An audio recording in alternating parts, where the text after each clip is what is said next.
श्रवण कुमार की चर्चा आप लोगों ने सुनी है। श्रवण कुमार के पिताजी का नाम था सानत्वन ऋषि।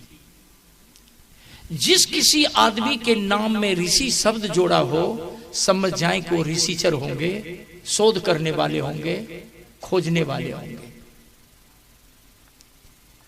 किताब के पन्ने में, इतिहास में, पुराण में आप लोगों ने पढ़ी होगी, फलना ऋषि फलना ऋषि फलना ऋषि। अपने जमाने के वो ऋषिचर थे, शोधकर्ता थे, खोजी थे, इसीलिए उन लोगों के नाम में ऋषि शब्द जोड़ा गया। देखिए, श्रवण कुमार को पत्नी से नहीं पटता था।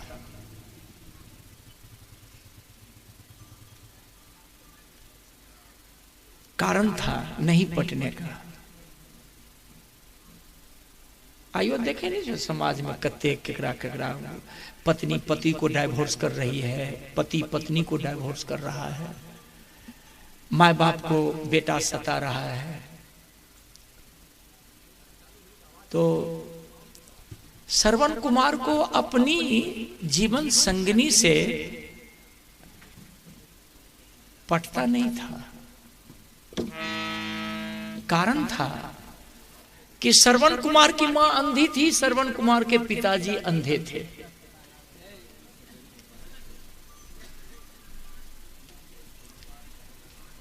श्रवण कुमार जवान था, श्रवण कुमार की पत्नी विद्या जवान थी। जवान स्त्री को पति चाहिए, जवान पुरुष को पत्नी चाहिए। लेकिन श्रवण ने पता नहीं एक थोड़ी सी गलती की थी, जिस तरह से हरिश्चंद्र जी लोभ और मोह में फंस गए। तो श्रवण ने एक छोटी सी गलती किया था, जिस गलती की सजा श्रवण की पत्नी श्रवण को दे देती थी।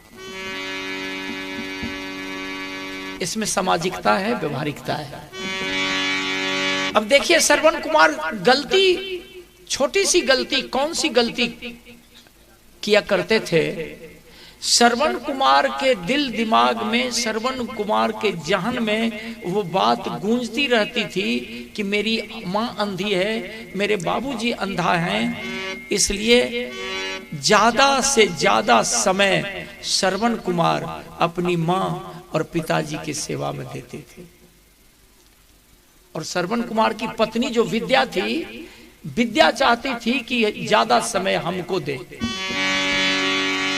गलती कहें या सही कहें, अब श्रवण कुमार को बीच से निकलना था। जितना प्यार माता पिता को देना था, उतना प्यार पत्नी को भी देना था। लेकिन पत्नी चाहती थी कि ज्यादा से ज्यादा मेरा पति मेरे निकट रहे। लेकिन श्रवण कुमार इस पर संधि करने को तैयार न हुआ। पति पत्नी की मिल्लत समाप्त होने लगी, पति पत्नी के बीच में खाई बनने लगी। जवान थी, चाहती थी कि ज्यादा से ज्यादा समय हमारा पति हमको दे। लेकिन श्रवण कुमार के दिल दिमाग में बात थी कि नहीं, अंधी मां है, बूढ़ी मां है, अंधे पिता है, बूढ़ा है, कुछ साल का मेहमान है, कुछ साल तक माँ और बाबूजी हैं, जब तक हैं तब तक हम माता पिता की सेवा में लगे हैं। हमारी तुम्हारी जिंदगी का रास्ता बहुत लंबी है, सफर लंबा है। फिर माता पिता के शरीर बीत जाने के बाद जिंदगी तो हमारी तुम्हारी ही है।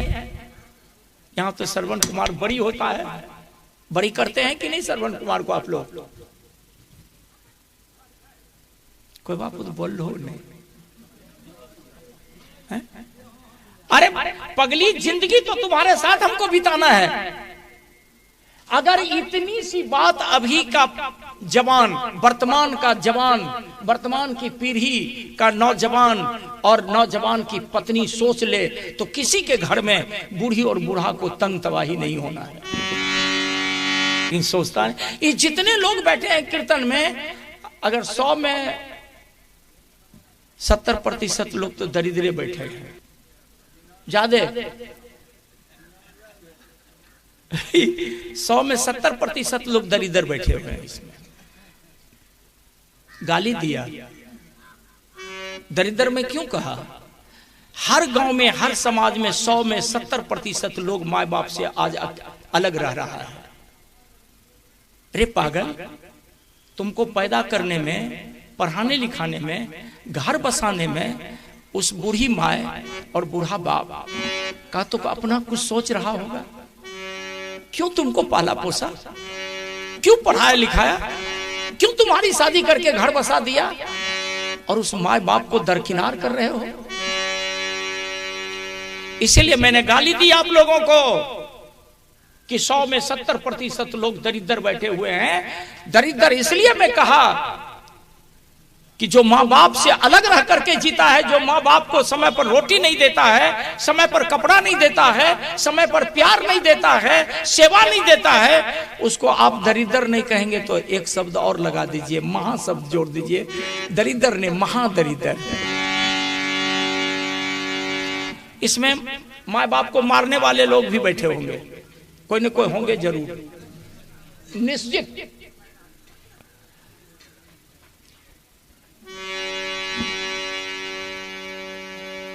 बुढ़वा हंसै छै, मार खैने छै, तैयो हंसै छै।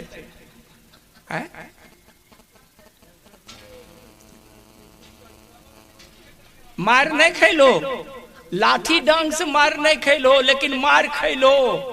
कह दिलो घर तोरे बनाल, पर्दा तोड़ लगाल, पुतौ के तुम बेटा के साथ शादी करके ले लो आ कहलो कि कनियन एक कप चाय भेज दियो, कल को चूल्हा बुझ गए, चाय नहीं बनतो। ई मार नहीं छिके की हो? तब हाँ, तो मोच फलका के ठीक बोल लो, हमें मोच मुड़ाई के बोल रही है, तो मोच फलका के ठीक बोल लो।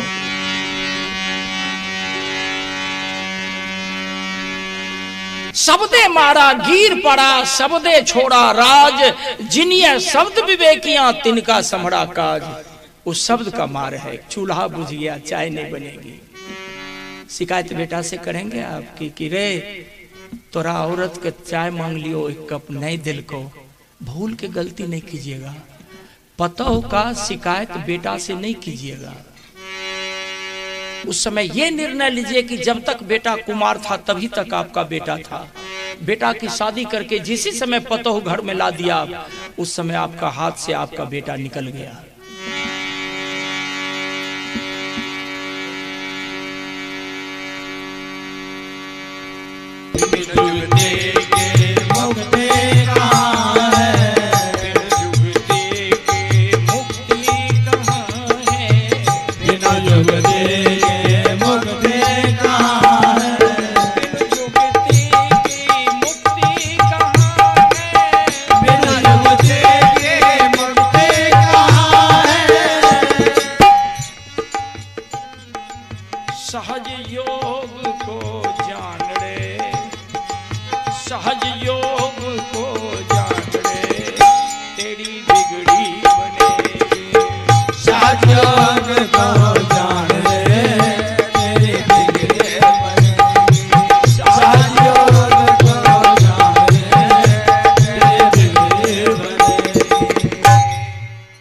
मैं चर्चा आगे बढ़ाने जा रहा हूं, बस 2-4 मिनट आप हमारे तरफ बने रहें। और मैं बोल रहा हूं कि बुद्धि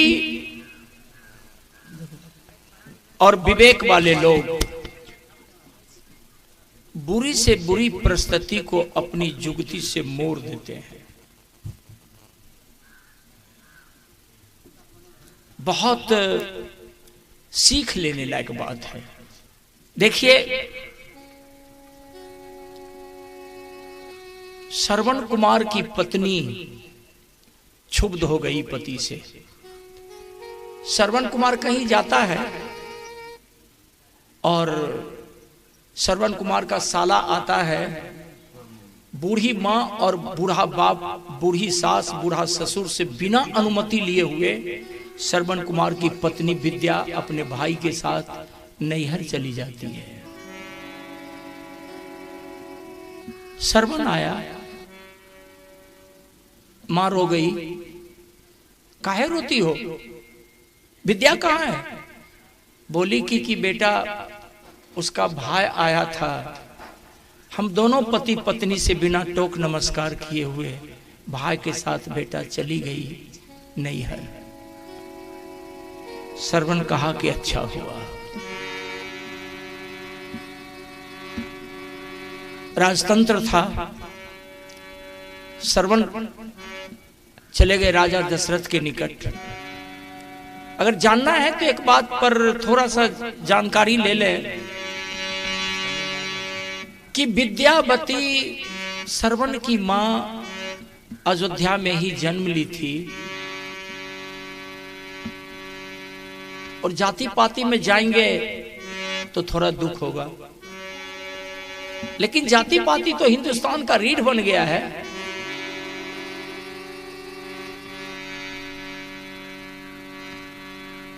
श्रवण की मां चंद्रकला निचली जाति की थी और श्रवण कुमार का पिता सानत्वन जाति का वैश्य था। वैश्य। दशरथ जी सूर्यवंशी राजपूत थे, चक्रवर्ती राजा थे। अयोध्या में जन्म ली चंद्रकला और शादी हुई, लेकिन अपने पति को अयोध्या में ही बसा ली। उसको आज भी कहते हैं घर जमैया। यही कारण था कि दशरथ जी श्रवण को भैगना मान करके चलता था। चंद्रकला को समाज की बेटी होने के नाते दशरथ जी बहन कह करके संबोधन करते थे।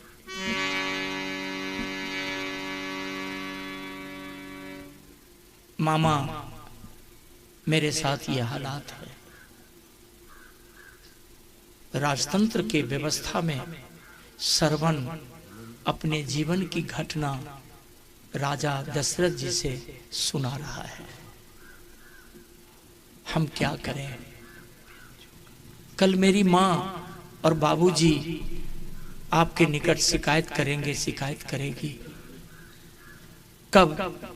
जब हम सेवा से चूक जाएंगे, अंधी मां अंधे बाबूजी की सेवा करने में कमी होगी तो शिकायत करेंगे, शिकायत होगी।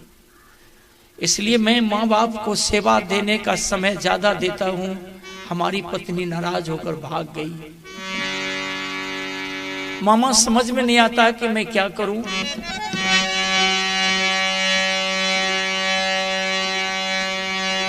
अजय पंचायत आज भी हम लोगों के घर समाज में ऐसी घटना घटती है। इसको बिल्कुल जमीन पर उतार लीजिए, तब कीर्तन समझ में आएगा कि कीर्तन है क्या। इसको जमीन पर उतार कर जमीनी हालात में ढाल करके देख लीजिए कि मामा मैं क्या करूं। दशरथ जी कहा कि बेटा चल, जिंदगी इसी का नाम है। अरे माता पिता जब तक कहा कि मामा मैं जान रहा हूं, बिना टहल का महल कहाँ है, बिना टहल का महल कहाँ है, बिना टहल का महल कहाँ है, बिना टहल का महल कहाँ है, बिना टहल का महल कहाँ है। कर्म योग को जान रे, कर्म योग को जान रे, तेरी बिगड़ी बनेगी। कर्म योग को जान रे, तेरी बिगड़ी बनेगी। कर्म योग को जान रे, तेरी बिगड़ी बनेगी। बिनु सेवा का मेवा कहाँ है, बिन सेवा का मेवा कहाँ है, बिनु सेवा का मेवा कहाँ है, बिन सेवा का मेवा कहाँ है, सेवा का मेवा कहाँ है, बिन सेवा का मेवा कहाँ है। कर्म योग को जान रे, कर्म योग को मान रे, तेरी बिगड़ी बनेगी। कर्म योग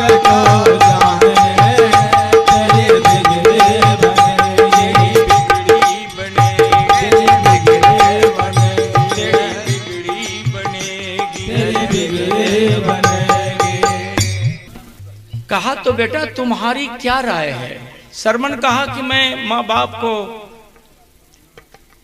ले चलूंगा तीर्थ घुमाने। कामर की टोकरी बनाकर कामर तैयार करके हम माँ बाप को आर्यावर्त देश के सभी 64 तीर्थ स्थान हम घुमाएंगे। दशरथ जी का हाथ सरवन के पीठ पर चलाया, कहा कि तुम मेरे अयोध्या का नाम करोगे। चलो बेटे,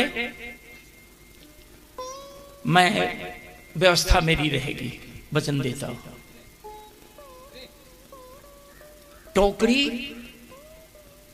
मैं तैयार करूंगा, कामर मैं तैयार करूंगा। ख्याल करेंगे। दशरथ जी अपने नेतृत्व में कामर की दोनों टोकरी और कामर को तैयार किया, डंके पे चोट मरवाया, नगाड़े बजाए गए, संत महापुरुषों ने दुदुम्बियां बजाई, फूलों की वृष्टि हुई, उद्घोष हुआ, जयकार हुआ। दोनों पति पत्नी को नए वस्त्र, श्रवण कुमार को नए वस्त्र, मोहरे लुटाए जा रहे हैं, गरीबों को दान दिया जा रहा है, और दोनों अंधे और अंधी को कामर की टोकरी में बिठाकर कामर उठाकर अपने कांधे पर दशरथ जी कामर का उद्घाटन कर रहे हैं। उद्घाटन शब्द बहुत मार्मिक शब्द है, ध्यान देना आप लोग। आज गांव का मुखिया, एमएलए, एमपी, मंत्री, संतरी जितने लोग हैं, न जाने साल में कितना बार उद्घाटन करते होंगे, लेकिन पत्थर का उद्घाटन करते हैं, हर चीज का उद्घाटन करते हैं, लेकिन अपने आप को उद्घाटित करने को कोई तैयार नहीं है। अपने आप को उद्घाटित कोई नहीं करता है। यदि उद्घाटन करने वाले लोग अपने जीवन को उद्घाटित कर ले अंदर से, तो बाहर में उससे कभी झूठ नहीं बोला जाएगा।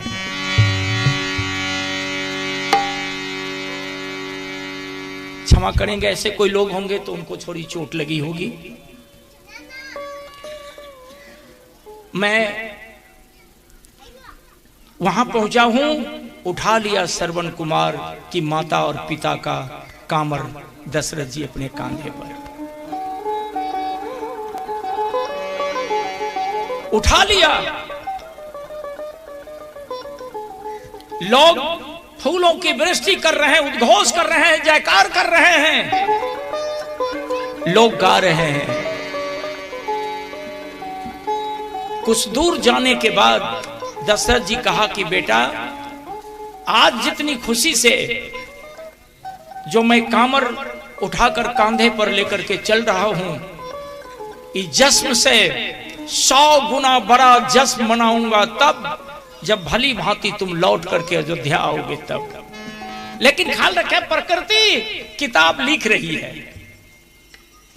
प्रकृति किताब लिख रही है कि दशरथ, तुम जो बोल रहे हो तुम्हारी जिंदगी की डायरी में लिख रही हूं। अपने कांधे पर से कामर उतारकर दशरथ जी श्रवण के कांधे पर डाल दिया और वचन दिया कि बेटा, बहुत बड़ा जश्न मनाऊंगा जब तुम लौट करके आओगे, लेकिन धर्म रूपी दरोगा दशरथ जी की डायरी लिख रहा है।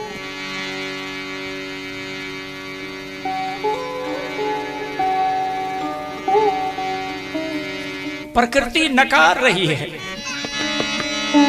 कि दशरथ, तुम्हारी आवाज में खोखलापन है। दशरथ, तुम जश्न क्या मनाओगे, आने वाला वक्त में तुम गाली का पात्र बन जाओगे। दशरथ, तुम्हारा संकल्प अधूरा रह जाएगा। मैं कीर्तन सुना रहा हूं, प्रकृति की आवाज है कि दशरथ, तुम्हारा संकल्प अधूरा रह जाएगा, तुम जश्न को अपजश्न में तुम बदल दोगे। ध्यान दें, जश्न को अपजश्न में बदल दोगे दशरथ।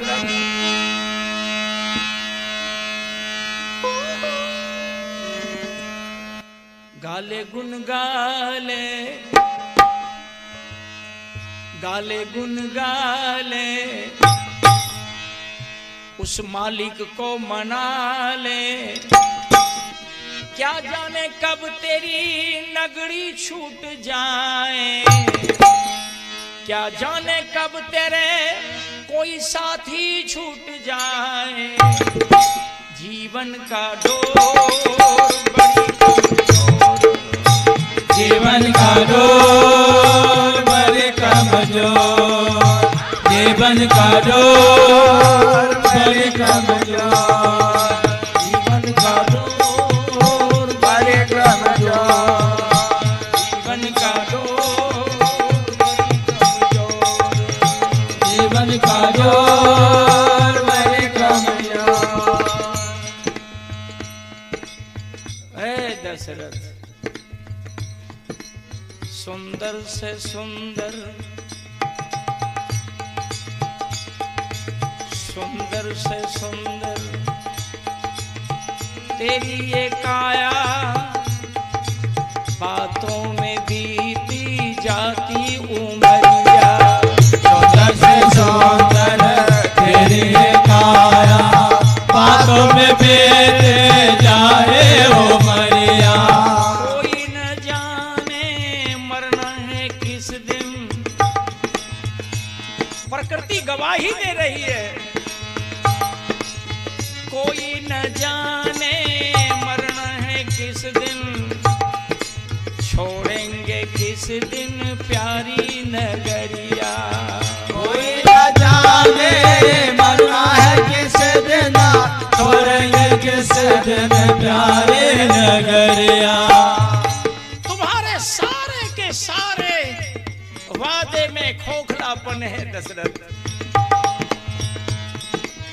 कोई न जाने मरना है किस दिन, छोड़ेंगे किस दिन प्यारी नगरिया। कोई न जाने मरना है किस दिन, छोड़ेंगे किस दिन प्यारे नगरिया। जाओ जाओ सरवन जाओ, लगता है ये प्रकृति की आवाज है। सरवन जाओ, माँ बाप का कमर लेकर के आगे बढ़ो। दौलत की छाया, आहा, नारी की माया, दौलत की छाया, नारी की माया, पापी भी पाए सारे जाने। दौलत की छाया, नारी की माया, पापी भी पाए सारे जाने। संतों की वाणी, प्रकृति की निशानी, जीवन की ज्योति जलाए कहाँ में। संतों के बाने उसके निशाने, जीवन के ज्योति जलाए काम। ओम राम का गुण गाकर, ओम राम का गुण गाकर, राम का गुण गाकर, ओम राम का गुण गाकर, जीवन को बना ले। जीवन का डोर बड़ी कमजोर, जीवन का डोर बड़ी कमजोर, जीवन का डोर बड़ी कमजोर, जीवन का डोर बड़ी कमजोर।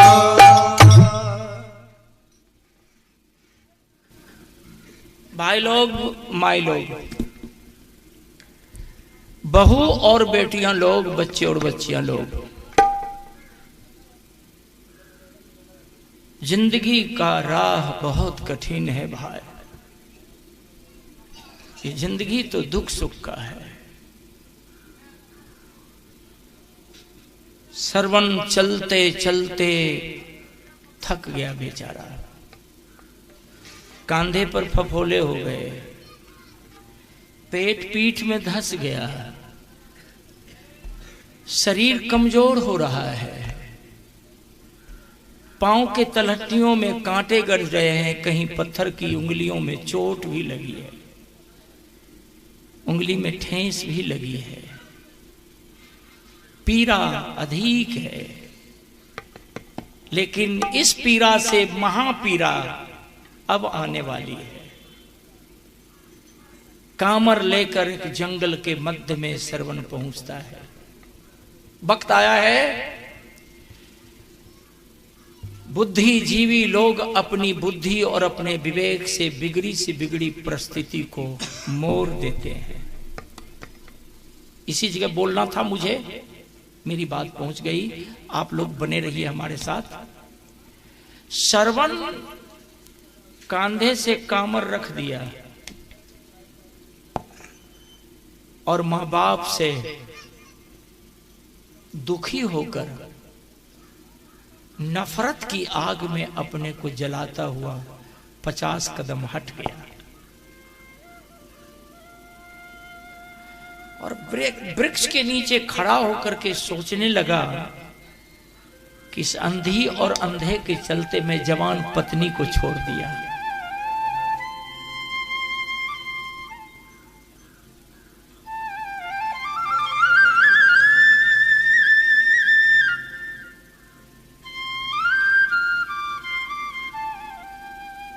वासना की आग में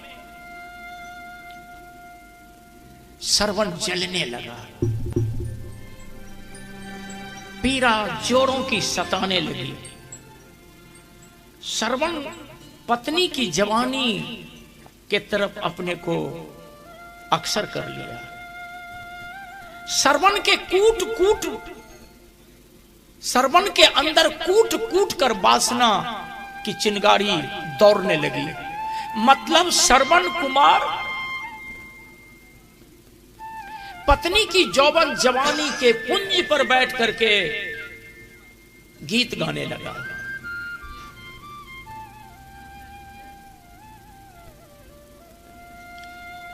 अंदर से आवाज आई कि रे बाप मैं बड़ी भूल किया।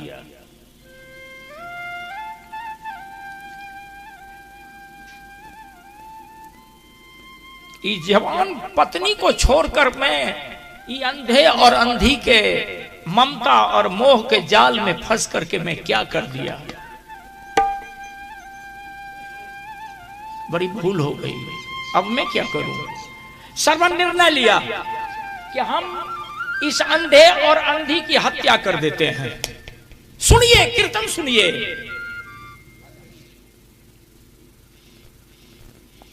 आज तो हम देखते हैं कि लोगों को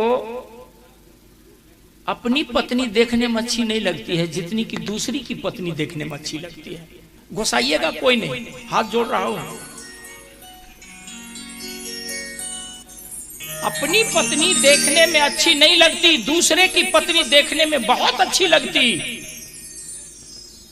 चलिए श्रवण तो कम से कम अपनी पत्नी की जवानी के मोह में फंस रहा है।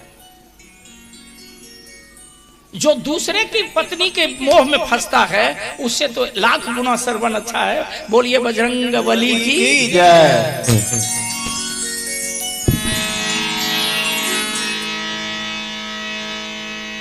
अब श्रवण उधेर बुंद में फंस गया है कि राजा दशरथ जी ने कामर तैयार करके कामर का उद्घाटन किया है। राजतंत्र है। अगर हम मां बाप की हत्या करते हैं तो दशरथ जी पूछेंगे, हम जवाब क्या देंगे। अब यहां दो तरह की बात आती है। तराजू में दो पलड़े हैं, तराजू के एक पलड़े पर कुमति को रख दीजिए और उसी तराजू के दूसरे पलड़े पर सुमति को रख दीजिए। अब कौन हारेगी कौन जीते। बिल्कुल सजग होकर के कीर्तन सुनिए। थोड़ा सा भी अपना सोच इधर उधर करेंगे तो आपको समझने में दिक्कत हो जाएगी, फिर बाद में हम पर उंगली नहीं उठाना। आप तराजू के एक पल्ले पर कुमति कुमार्ग में ले जाने वाली और तराजू के वही तराजू के दूसरे पल्ले पर सुमति सुमार्ग में ले जाने वाली। डंडी कौन उठाएगा। डंडी आप उठाइए। बाबा थोड़ा धुइयां कम करियो। कुमति कहती है कि मार दो, सुमति कहती है दशरथ जी पूछेंगे, जवाब क्या दूंगा। लेकिन सुमति हार गई, कुमति जीत गई।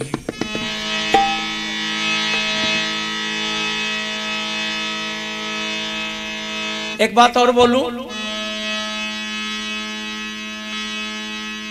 कुमति इसलिए जीत गई, सुमति इसलिए हार गई कि सुमति अकेली पड़ गई और कुमति को मन और इंद्रियां मदद कर दिया।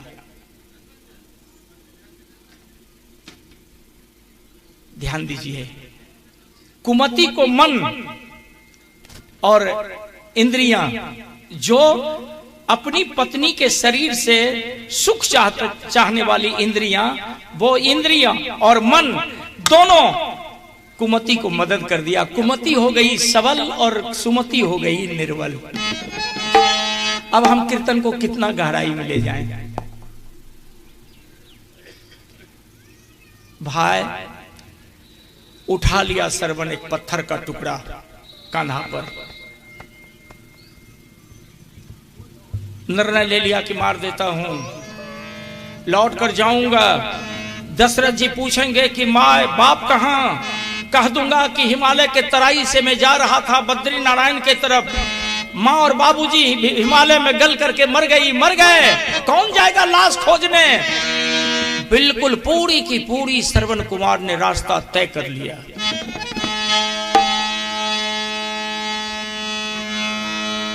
श्रवण भूल गया।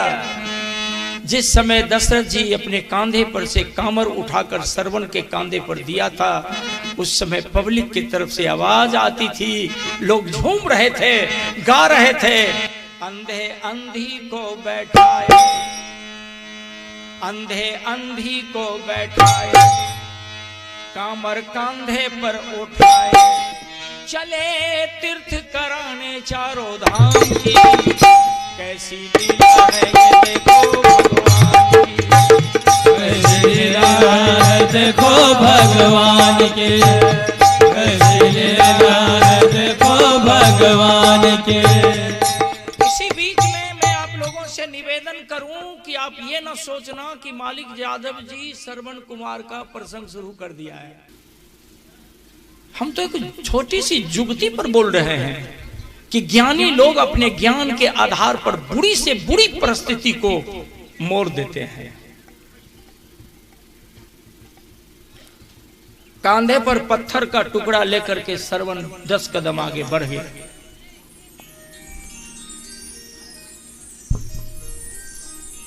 अंधे सानत्वन ने आवाज दी, बेटा श्रवण हो, श्रवण श्रवण कहां हो बेटा, बोलते क्यों नहीं हो, हमसे नाराज हो गए हो। देखो मैं तुम्हारा नाम श्रवण रखा, तुम मेरी बात सुन नहीं पा रहे हो। श्रवण कहा कि चुप रहो अंधे, बेटा कहने में शर्म नहीं आती, जी नहीं गलती। नजारा बदल गया।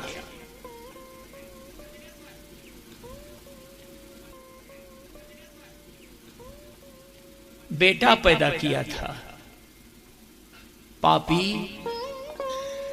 बेटा पैदा किया था। अब श्रवण की मां रोती हुई कही कि पतिदेव श्रवण बदल गया, अब भाग जाएगा, हम अंधे अंधी भटक करके मर जाएंगे। पतिदेव कहा कि अंधी चुप रहो, मौत निकट आ गई हम दोनों की। आंख की अंधी हो, विवेक खो बैठी हो तुम। अरे रोना बंद कर, जितना रोएगी उतना श्रवण क्रोध में आएगा, जान खतरा में है।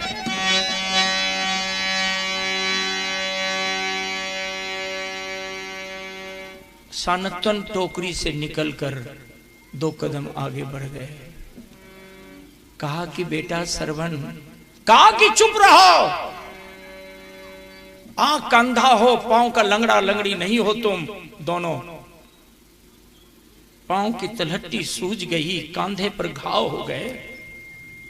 बेटा पैदा किया था, तुम बोलो कि आंख का अंधे और अंधी हो, पांव का लंगड़ा और लंगड़ी नहीं हो। एक बार तुम कहा कि हम कुछ दूर पैदल चल करके तुम बेटा तुमको राहत देती हूं, राहत देता हूं। शर्म नहीं आती बेटा कहने में?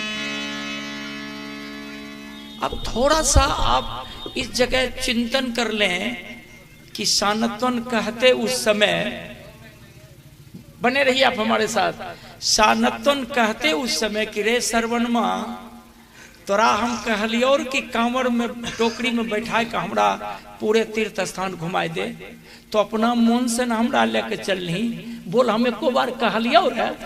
अगर ऐसा बोलता तो सानत्वन ऋषि दोनों पति पत्नी मारे जाते।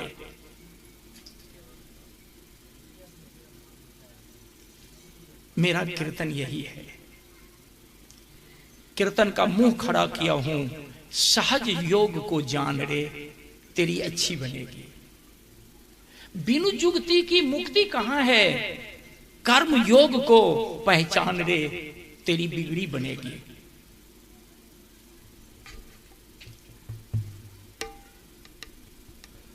पांव की तलहटी सूज गई, पेट पीठ में धंस गया, कांधे पर घाव हो गए। एक बार भी कहा कि पैदल चलता हूं, बेटा कहने में शर्म नहीं आती तुमको? मोर दिया, सानत्वन मोर दिया, कहा है हो बेटा हम गलती किया है बेटा।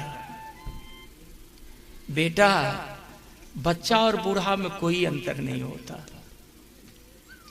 हमको सजा चाहिए, जो सजा दोगे मैं सजा स्वीकार कर लूंगा बेटा, हम गलती किया है। ऐ पगली, सानत्वन इसी पत्नी को कहा, पगली आंख की अंधी हो गई तुम, विवेक की भी आंख फोड़ लिया, उठ निकल टोकरी से।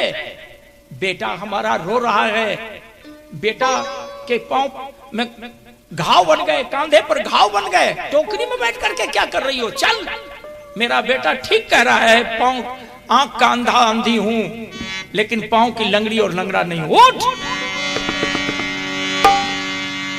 ज्ञानी पुरुष बिगड़ से बिगड़ी परिस्थिति को मोड़ने लगे। उठ उठ उठ उठ, बाप रे बाप, बेटा मैं गलती किया हूं, यहीं से पैदल चलूंगा, तुम मुझे माफ कर दो बेटा, हम गलती किया है। अगर तुम अपने तरफ से कोई सजा देना चाहते हो तो हम दोनों पति पत्नी सजा लेने के लिए स्वीकार हैं, इसलिए कि हमने गलती की है बेटा। वाकई में हम आंख का अंधा अंधी हैं, पांव का लंगड़ा लंगड़ी नहीं है। सरवन चल बेटा, चल चल चल, पैदल चल, और देख जहां तक तुम्हारी मर्जी बनती है ले जाने की वहीं तक ले चल, और जहां से तुम्हारी मर्जी बन जाएगी लौटने की तो बेटा न मैं तुमको कहा कि मुझे तीर्थ करा दो, और न अभी भी नहीं कह रहा हूं, जहां से लौटना होगा वहीं से लौट चलना। अगर यहां से आगे बढ़ोगे तो बेटा आगे बढ़, और लौट करके घर चलना है तो घर चल, चल बेटा घर चल। दौलत की छाया नारी की माया, पापी भी पाए सारे जावे। दौलत की छाया नारी की माया, पापी भी पाए सारे जावे। संतों की वाणी उसकी निशानी, जीवन की ज्योति जलाए। संतों की वाणी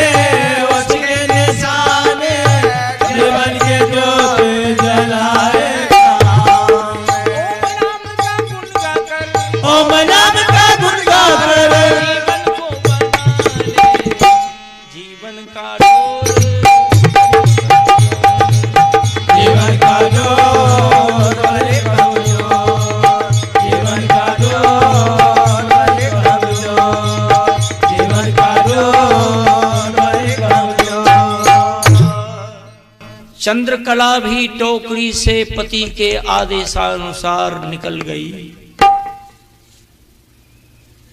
सानत्वन ऋषि कहने लगे कि बेटा चल, आंख का अंधा हूं, पांव का लंगड़ा नहीं हूं, जहां तक जाना होगा चल, जहां से लौट करके घर लौटने की बात होगी लौट चलेंगे बेटा, मर्जी तुम्हारी, चल।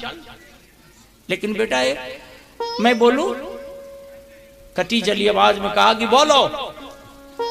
कहा कि बेटा मैं आंख कांधा हूं ना, बूढ़ा हूं, जरा सा बेटा तू देख तो कि इस जंगल का रास्ता समतल है।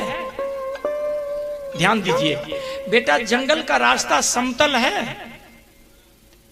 देखो श्रवण, अगर रास्ता समतल है तो हम अंधे और अंधी को चलने में कोई कठिनाई नहीं है। अगर बेटा पहाड़ी मुल्क है, रास्ता समतल नहीं है, तो बेटा चलूंगा, पैदल चल रहा हूं, लेकिन जब पांव में चोट लग जाएगी तो बेटा तुम्हारे ऊपर और भार बन जाऊंगा। जुगती है बेटा, और भार बन जाऊंगा। अगर रास्ता समतल है तो चल बेटा चल, अगर रास्ता समतल नहीं है तो अभी तू टोकरी में बिठा ले, और जहां रास्ता समतल मिल जाएगी वहां उतार देना। बहुत पैदल चल करके हम बेटा को राहत दूंगा। सरवन अपने कांधे पर से पत्थर का टुकड़ा पटक दिया जमीन पर, कहा बैठ कामर में। दोनों पति पत्नी कामर के टोकरी में सानतन जी बैठ गए। कटी जली बात कहते कहते श्रवण कुमार कामर उठा लिया। कुछ दूर आगे जब बढ़ा, वो श्रवण पलट कर आया। कौन श्रवण? जो श्रवण कामर उठाया लिया था दशरथ जी के कांधे पर से। मतलब श्रवण का सोच बदल गया। श्रवण के अंदर की वासना समाप्त हो गई है। विद्यावती की यौवन जवानी को श्रवण भूल चुका है। जिस माँ बाप के प्रेम के धागा में श्रवण अपने को बांध रखा था, वही धागा में श्रवण फिर बंध चुका है। आगे चलकर जंगल के मध्य में कांधे से कामर जमीन पर रखकर माँ बाप के पांव पर माथा पटक कर श्रवण रो रहा है और कहता है कि बाबू, किस जन्म का पाप पीछा कर रहा है। आपके जैसे देवता और मां की जैसी देवी की मैं हत्या करना चाहता था। बाबू, बाबू मुझे माफ कर दीजिए, बाबू मुझे माफ कर दीजिए। श्रवण कुमार का दाहिना हाथ पकड़ते हैं सानतवन ऋषि और बामा हाथ पकड़ती है चंद्रकला। जिस हाथ से दोनों की हत्या होनी थी, वो दोनों हाथ की तलहटी को बारी बारी से दोनों पति पत्नी चूम रही है, चूम रहा है। श्रवण रो रहा है। बाबू, कौन जन्म का पाप पीछा किया? सनातन ऋषि कहे कि बेटा सुन, मेरा बेटा श्रवण है, मेरा बेटा देवता है। हम दोनों पति पत्नी मिलकर के सुपुत्र पैदा किया है, कुपुत्र पैदा नहीं किया बेटा। मेरा श्रवण का कोई दोष नहीं है, और हमारा श्रवण न कभी जीवन में झूठ बोला, न कभी पापाचार किया, न अत्याचार किया, न व्यभिचार किया। मेरा बेटा निर्दोष है, मेरा बेटा निष्कलंक है। हमारे बेटे के ऊपर कोई कलंक नहीं। इतिहासकार इतिहास में भी उंगली नहीं उठा सकेगा। बाबू, मैं आपकी हत्या करना चाहता था। सनातन ऋषि कहा कि बेटा, जिस जंगल में तुम मेरी और तुम अपनी मां की हत्या करना चाहता था, वही जंगल दंडक वन है बेटा। इसी दंडक वन में बाल रत्नाकर नाम का आदमी कितने लोगों की हत्या करके बेटा यज्ञोपवी जनों का ढेर कर दिया था। बेटा, दंडक वन की मिट्टी का प्रभाव तुम्हें प्रभावित कर लिया बेटा। मेरा श्रवण का कोई दोष नहीं है। बोल, पैदल चलूं या कामर के टोकरी में बिठा करके ले जाओगे तुम? बोल। श्रवण कहा कि जान की बाजी लगा दूंगा, लेकिन मां बाप को मैं पैदल चलने न दूंगा। लेकिन प्रकृति तो किताब लिख रही थी। श्रवण कुमार जब लौटे सरजुग नदी के किनारे तमसा घाट पर उसी दशरथ के हाथ से श्रवण की मौत होती है। दशरथ कलंकित होते हैं और राजतंत्र के व्यवस्था में सारे राजा लोगों ने दशरथ को पदच्युत कर दिया। यही कारण था कि विदेह राजा जनक जानकी के सीता के स्वयंवर में दशरथ जी को निमंत्रण नहीं दिया था, बहिष्कृत किया था। हम हरिश्चंद्र और श्रवण कुमार ये दोनों की बातों का माला बनाकर आप लोगों के गले में डाल दिया और समीक्षा बस दो टूक बात की।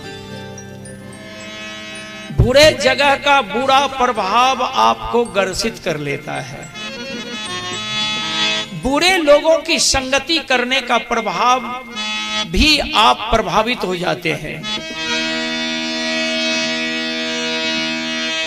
बुरे चीज खाने से आप प्रभावित होते हैं, बुरा चीज पीने से प्रभावित होते हैं और बुरे जगह बैठने से भी आप प्रभावित होते हैं। इसलिए बुरा न खाना, बुरा न पीना, बुरा न सोचना, बुरा न करना, बुरे लोगों के निकट बैठना मत, और जहां जाना है वह मिट्टी के प्रभाव को जानते हुए वहां कदम रखना है और अपने जीवन के मार्ग पर, सत्य परायणता के मार्ग पर, धर्म परायणता के मार्ग पर कदम बढ़ाते बढ़ाते अपने जीवन का प्रकाष्ठा पर बैठकर जिंदगी की गीत गाकर अपने को सहाभोर कर लेना है। यह था आज का कीर्तन का चिंतन। अब इसी चिंतन के सानिध्य में मैं कीर्तन आरंभ करने जा रहा हूं। अब बैठकर कुछ देर आप लोग हमसे कीर्तन सुने। जितना बोला ये था आज का कीर्तन का चिंतन।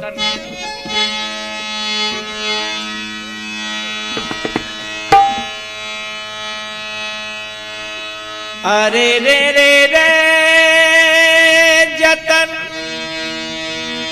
जतन कर ले सावरिया, मनन कर ले सावरिया,